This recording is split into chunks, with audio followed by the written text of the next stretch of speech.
Our next guest is a popular New York-based personal chef who travels around the country preparing his tasty meals. Yes. He's a self-proclaimed breakfast guru who created a breakfast in bed cookbook, Cooking in Boxers with Chef Bailey, 50 Ways to Keep Your Mate in Bed. Today he's going to make some yummy brunch creations. We welcome Chef Mark Bailey back to Virginia this morning. It's great to see you. Thank you for having me. And I'm dressed, sorry, you know, it's kind of cold out. That's right, you check out that book cover and it gets a little hot in here, I tell you. But you know what, I love the fall brunch season. You know, I have a chapter in my book called Tease the Season, and I speak to a little bit of the pumpkin season and the apple and stuff like that, and I love to incorporate that stuff in breakfast. And you know, it's so nice doing like a brunch breakfast thing and having people over during the holidays or just kind of making a weekend a little bigger is nice, but you don't want it to be so involved. Exactly. You know, and there's little cool ways you can just incorporate some of those fall favorites. You know, of course, pumpkin. Can we get enough pumpkin season? Oh, that's my waffle iron. That's telling us to go. Okay.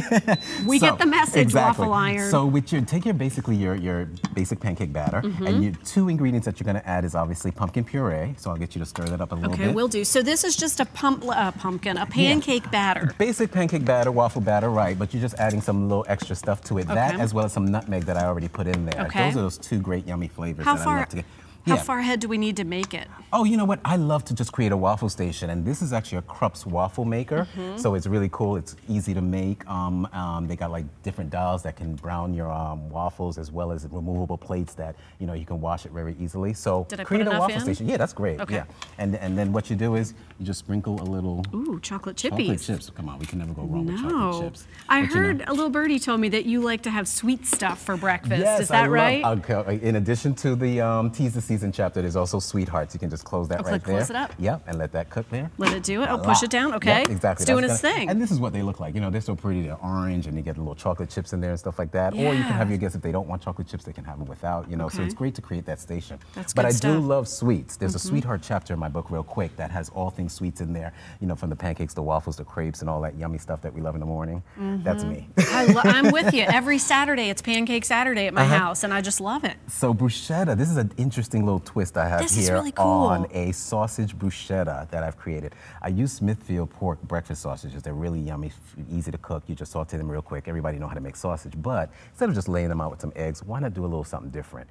I've made a strawberry bruschetta. You know, strawberries in season right now. That's it right there. You got strawberries in there, as well as pineapple and tomato, and then also you can add basil as well. Wow, what an interesting blend.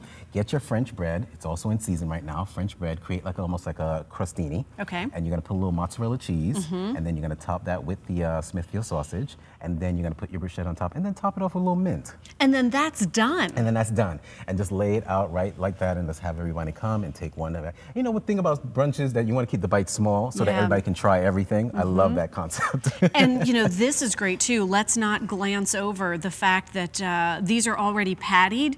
You know, I'm so tired of like getting that tube, even though I know that there is like team tube sausage. Right. But this is already made, so I just get them in there and cook them. Perfectly sized. They match the bread, so you don't even have to think about this process. You are my hero. Okay, P.S. I smell chocolate chip. Should we get this out of here? That'll start beeping when it is done, so we'll come back to that in a second. You do the work for me, waffle iron. Okay. And we'll talk about some apple empanadas. Again, apple is in season. Everybody's been picking apples for the last 2 months, so why not incorporate them in what I love to do is empanadas. You know, it's a cool thing. You got an interesting filling. Sometimes people know what's inside, sometimes they don't. You can surprise them. Dealer's choice here. Exactly. But to create my filling, this is the apple filling. I use brown sugar, regular sugar, so yeah, it's gonna be sweet. Some cinnamon and some nutmeg. Obviously your apple, which is diced, and some butter. And then you basically let that simmer on a stove for a little while. Add a little flour to thicken it up. You see how thick this is? Add a little flour to thicken it up, and then voila, let the apple get tender, and you're all set. So what you do is, and this is fun, you can even maybe get the kids involved as well, you know, if they don't make too much of a mess.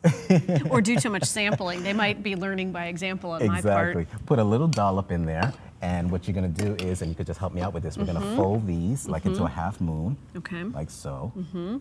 And then we take the fork and we just kind of like press down on the sides. Mark, did you say that this is this pie crust? This is actually an empanada. You can buy these already pre-made, so you don't have to go through the process of making the dough and all that. You can get these discs already pre-made, which is really cool. And you just basically defrost them, like, you know, the day before or the morning before. And you just, pinch the ends like this. And you might just want to wash them with a little bit of egg wash or water or milk, you know. Pop them in the oven, 350 for literally 25 minutes until they get golden brown like that. And then, you know, your guests will come in, they'll be like, oh my goodness, the insides.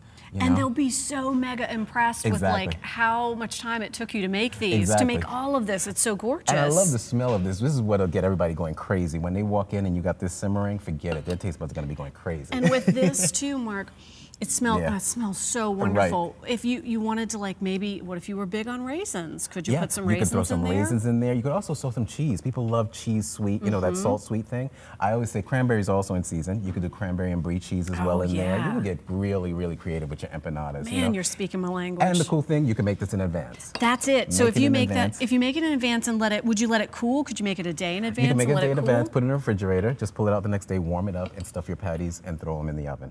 And that's it. And let's check out your waffle. Let's see. Hopefully, I don't know, it didn't beep yet, but maybe it's on its way. It's still working on it. It's still working. It knew what it was with up the crumbs, you can kind of like have them this light, or you can make them brown if you want. So it's cool. We'll let that cook a little bit. But in the meantime, we have those. We have those at the ready, and that's super nice too, because with the 4-top, you could get a couple going at one time. Having just a single one, you know, everybody's waiting all day. Exactly. That's why I love to create a station, you know, where people can kind of do it themselves. I would put this right there and let people just kind of like do it themselves. It's kind of cool. Tell you what, can I like do a little sampling over dip it here in some and just kind of syrup see if you what's want, going you know.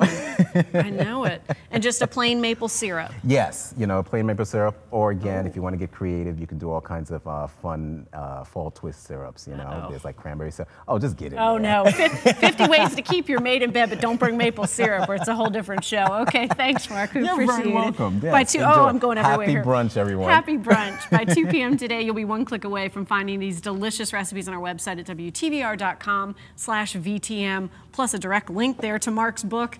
All right, we're going to do a little quality control. We hope to see you on the other side of the plate. I'll help you out with that. How's that? Okay.